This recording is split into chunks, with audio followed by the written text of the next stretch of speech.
update from Fikix. So, without any further ado, welcome Ben.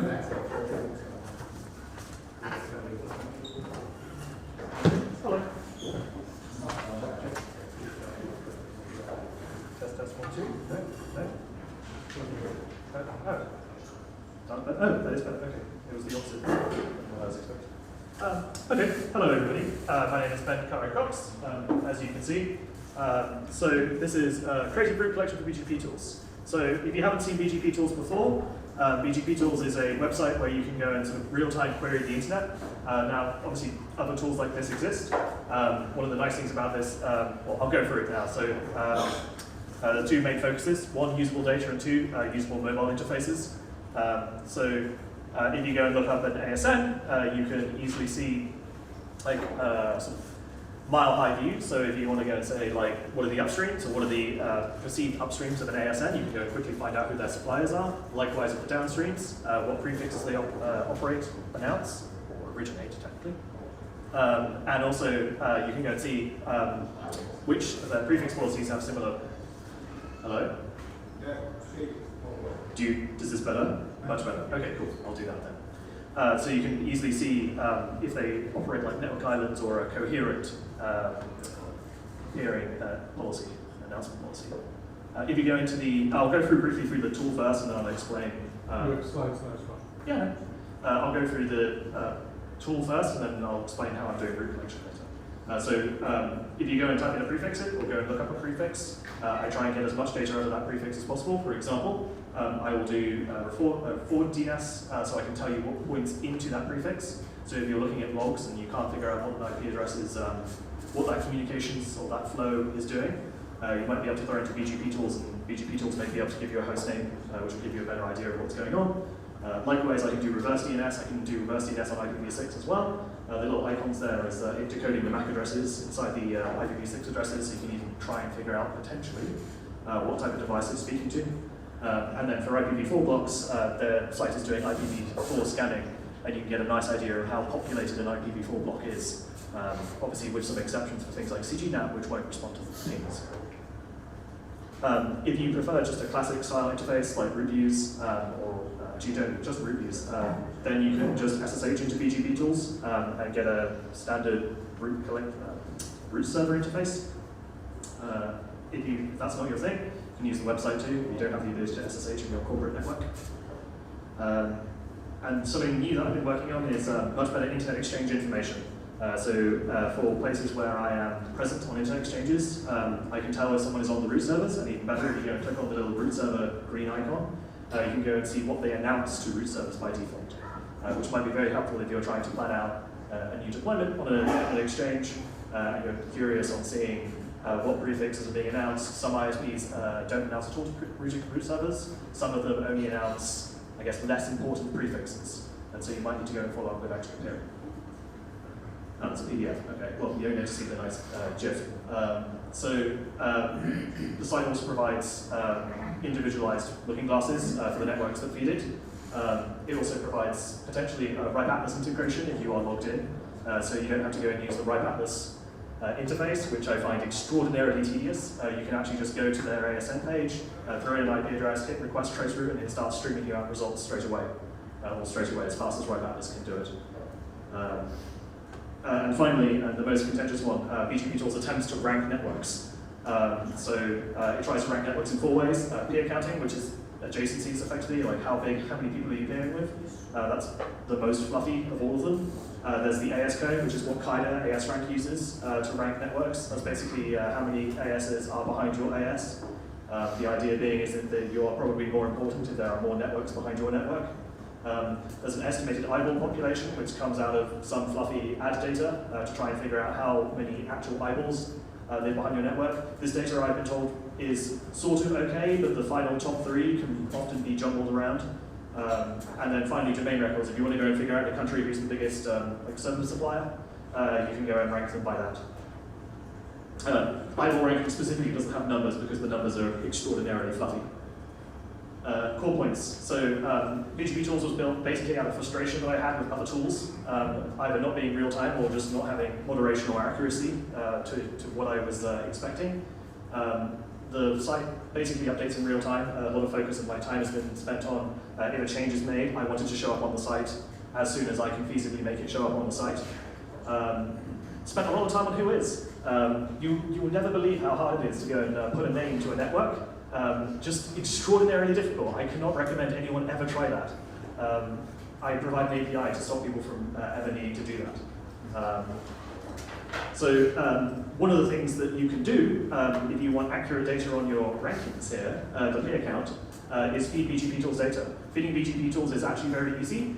You can just go to the website, go to that link there, or go to the bottom of the website and hit contribute data, and you can set up eBGP multi-hop peering. Please export a full table, otherwise the system doesn't work correctly, and you can instantly provision sessions. You can optionally also decide not to have your session visible to other people, so I can learn the peering metrics, but I won't publish your actual routing table, if that is a concern for you for like NDA reasons or whatever. One of the other things that BGP Tools is really good at doing, if not inadvertently, is finding root leaks. So here's something I found literally while writing these slides, is I went to this network and I looked at the downstreams, and generally speaking, there's a sort of intuition when you look at some a downstream list, and if there's stuff from Brazil and it's a Canadian ASN, that's probably not supposed to be there. And so you go and hit what I call the what the fuck button, because it's the button that you click when you say what the fuck. And it will go and tell you basically how BGP Tools has learned of that relationship. So as you can see here, this Canadian ASN, also 812, which is Rogers, which is the primary, it's like a very large telco in Canada, and this ASN that is probably not supposed to be downstreaming Rogers, and like you can see the paths that BGP Tools have learned, so they're leaking it to TDM. Other useful things that you may find useful. BGP communities are documented on the site as best as I can do it. You can look up ASets, you can just search in the search bar an ASet and it'll try and decode out the information for you. It'll also try to tell you how big an ASet is before you potentially import it into your router and accidentally import the entire internet. My favorite ASet is ASDKIX because it contains more prefixes than there are actually in the internet table. So if you try and import that into your router, it will explode. And you can read the rest. There's automatic tagging and things like that as well. You may ask, how is the site funded? The site is funded basically through monitoring, so the same real-time data that BGP Tools is providing for free on the public interface, I can provide you very, very rapid response alerts for. So sub 60 seconds is the goal for things like prefix loss. And if you pay enough money, there's also session data recording, so I can give you a looking glass that will give you an actual, you can enter a time, and I'll tell you what your looking glass looked, what your BGP session looked like at that specific time. And then various other replacements. Didn't want to do a sales pitch. I'm terrible at sales. Anyway, so you may be asking, where does all this data come from? So if we don't look at something like RIS and root views, BGP Tools does not use RIS and root views. It's kind of just a mess of IXP peers if you go and look at the data. There are a lot of peers. RIS and root views are primarily based on internet exchanges. And one of the downsides of doing that is people will blindly configure sessions and only send their peering routes, rather than a lot of the value in these tools are getting full tables to go and see where the country's interconnection what it really looks like. So a lot of the sessions are just people sending out their AS code. So sometimes like 1, 2, maybe 10 prefixes, which is not intensely that helpful. You can probably learn about those relationships regardless. And at least in the past, RIS has had some capacity issues on some exchanges, and so they've not been taking up as many sessions or as much new data as I really would have preferred them to do. So Write, it does work though. So Write has about 1,500 BGP sessions online, which is a good number. That, however, only results in about 370 actual BGP tables or BGP full tables. So you can sort of figure out the ratio of people who are sending partial tables or just their peering routes to RIS. However, of course, some of the one advantage is that Write has a lot of outreach to organizations to go and pick up weird locations. So they have a lot of interesting data in South Africa, they have a lot of interesting data in Brazil. Some of these sessions are really nice. And some of these sessions are also slightly faulty, which is an issue that I have. I originally did use RIS and reviews data and disconnected from it because I had moderation concerns with some of the data being provided to them. BGP Tools is basically now 96% BGP multi-hop, about 900 sessions online. And as you can see, I have significantly more internet table-age than RIS, I need to go and cross-check the reviews numbers as they're not as immediately clear. But one of the advantages is that I support BGP add path and BGP multicop, so people can feed both of their tables in one session, which means that the ratio to BGP sessions to actual full tables is slightly different. So one of the other problems with trying to replicate the RIS and root views model is that IXP root collection is really expensive if you don't have friends in the exchanges. So the IXP membership fees, the cross-connect fees, and the colo fees themselves can become almost, BGP tools is a relatively cheap operation to run, and some of the exchanges that I've looked at trying to deploy into would cost the entire operations of the entire current cost of the operation of the site just to be on that exchange. And so that's just not worth it. There's a great website called peering.expose which tries to tell you ahead of time, rather than contacting salespeople, what the price is for each internet exchange. And I understand that peering exchanges have to deal with costs and rising costs of power, etc. So I'm not exactly sad. A lot of internet exchanges are actually very cheap. The cross-connect fees in the data centers are not, however. The other downside for IXP root collection is Hurricane Electric, which is an interesting problem in that HE is on a lot of exchanges, which is good. One of the downsides, however, is that they're on a lot of exchanges, which means they export a full table of their customers, which means they give you about 180,000 routes, sometimes over the root servers.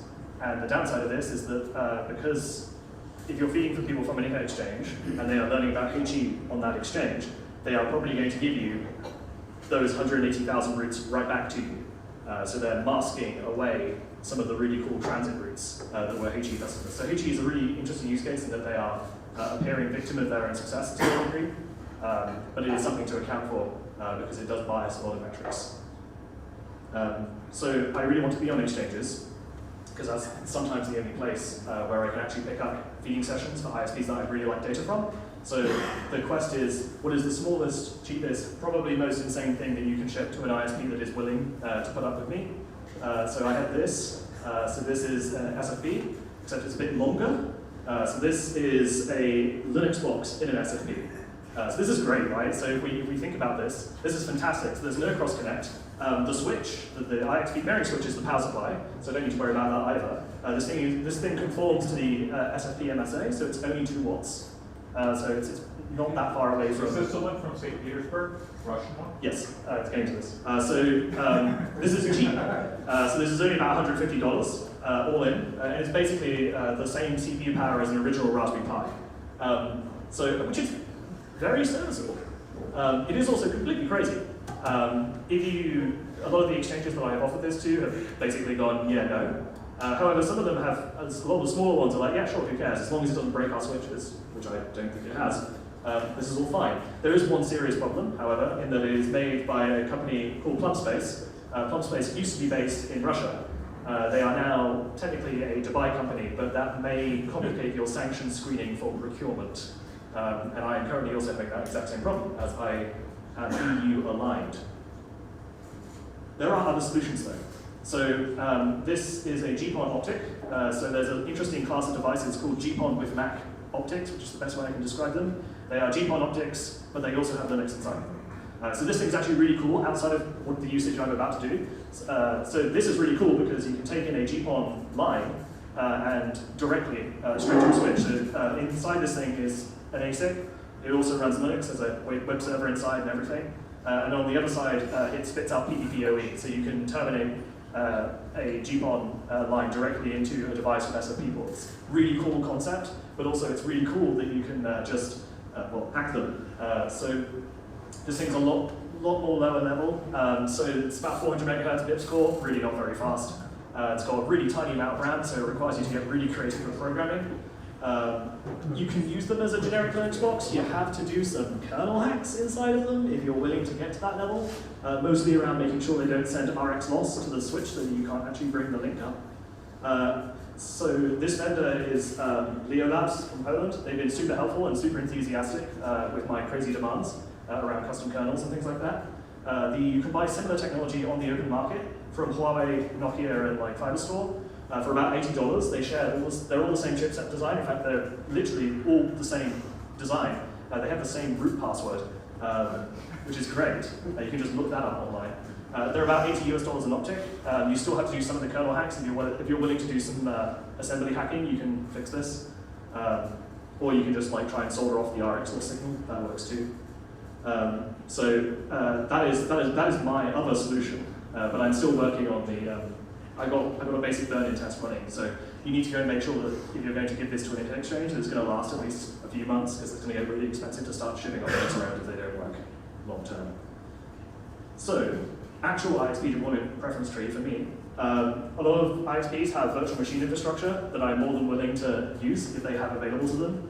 BGP tools doesn't use that much resources to perform root collection, and so can sit inside basically the smallest of virtual machines, and questionably doesn't even need outside egress.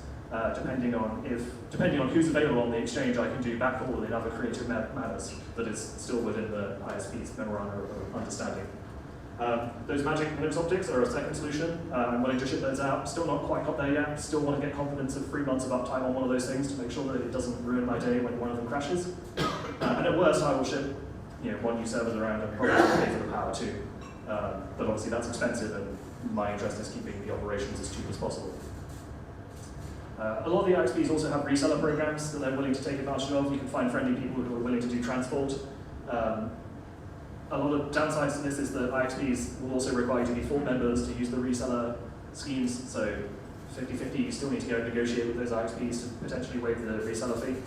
It's worth pointing out that BGP Tools basically doesn't use the exchange in the same way that other people use the exchange. BGP Tools probably does sub 1 megabit of traffic on most exchanges because it's literally just receiving BGP routes and nothing else. You may have noticed it's not necessarily possible on those Linux optics to store full tables because they're only about 32 meg of RAM on the actual purchasable ones. Basically BGP Tools runs a topology of everything gets hosted in London because it's much easier to run everything in a centralized place where everything is sub-millisecond access from each other than trying to run something globally. So this is one of the reasons that if you go and hit something on BGP Tools' website, all 900 BGP sessions are instantly queried. And the only reason you can do that is because all the sessions are about less than a millisecond away from the actual web server. Basically, local collectors just send everything back to London, and they appear as a local session to the actual website. Current progress: I've got Jinx, Things, and Kinks, and the Nelson Mandela Exchange that they're building out in operation. NLX is also in operation. BKIX has recently hit operation status. LONAP has also gone operational, and there's an exchange in Toronto called Boomix, which is also operational now. There's a whole bunch more building in the background, but I don't like announcing stuff that hasn't actually turned up yet, because it may not turn up. Other IXPs are also just sending UBGP multi-op sessions from their root servers, which is also very helpful. Minap, Era IX in Amsterdam, GPC Missouri, and the Dusseldorf Internet Exchange, or Dortmund, I think, actually. And then there's some other fancy tricks that I have to do for things like ClearX, Links, KCIX, etc. I'm willing to get very creative to get the data that I want. Questions? And if not, I am at the sauna, or you can just go and email me or message me on IRC or whatever. Thank you, Ben. Thank you, Ben.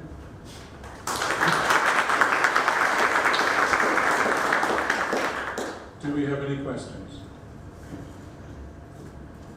I'll take that as a no.